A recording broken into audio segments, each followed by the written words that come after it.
I think every family has a recipe for something that nobody ever heard of. My son used to make this all the time. I think he invented it. One day I called him up. I said, David, what goes into it? How do you make it? And I made it, and I filmed it, but I never got around to making a video for it. So here we go, a little over a year later. This one's for you, David. We have here some boneless, skinless chicken thighs. We're going to season them with salt and pepper. Okay, that's just my technique. I like to season everything directly. A little bit of oil, olive oil, and then just give it a good mix. You don't need to marinate this, but you can. You can marinate it for an hour or two, or overnight even. But the main show here is the chorizo. This is a Portuguese brand chorizo. It's very similar to the Spanish chorizo, spelt with a Z, but the chunks of meat are larger. But what they have in common is that they're made with paprika, garlic, a little bit of hot pepper or cayenne pepper to make a little bit of heat. And that's it. It's very popular and often used as a flavoring, not as the main course. Then we have an onion cut into about 8 wedges. And I have some red bliss potatoes. You could use Yukon Gold. You might want to keep them small, but if they're larger, just slice them or cut them into wedges. That's fine. How you actually put the potatoes in is entirely up to you. And then put a little sauce on the bottom of the pan. And while that may not seem necessary, I don't like to put the chicken straight down on the pan when I'm going to top it. Almost like making a lasagna. It's more of a habit. So when you put the chicken in, it's up to you. I like to put the ugly side down. I call it the ugly side down. And we'll have the smooth side up.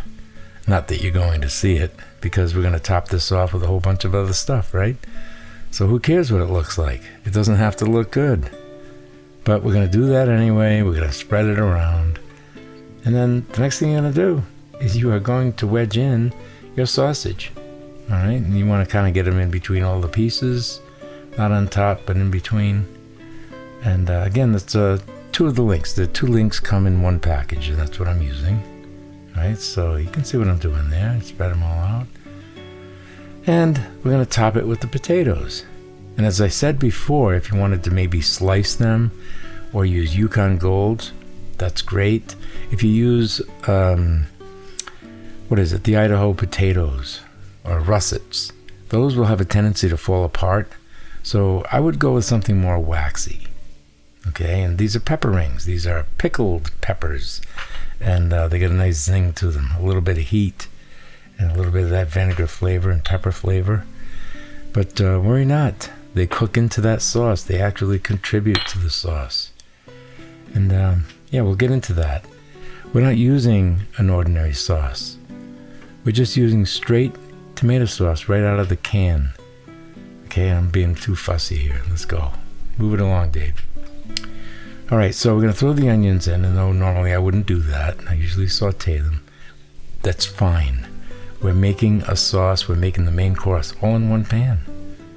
And this is regular tomato sauce, not anything with seasonings. It's just a can of strained or tomato puree for making tomato sauce.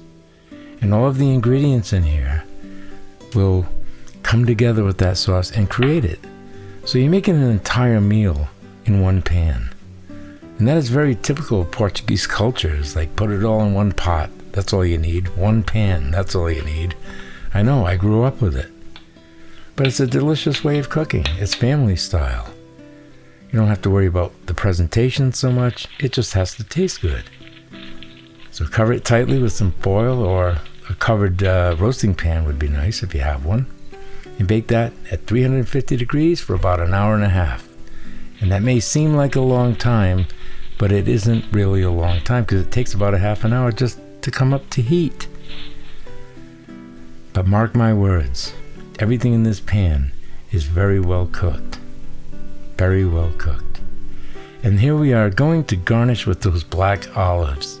Now you could also use calamatas. You could use the, little green, the green ones with the pimento stuffing in them. Or some more pepper rings so people know what's on the inside. And then all you have to do is serve it up.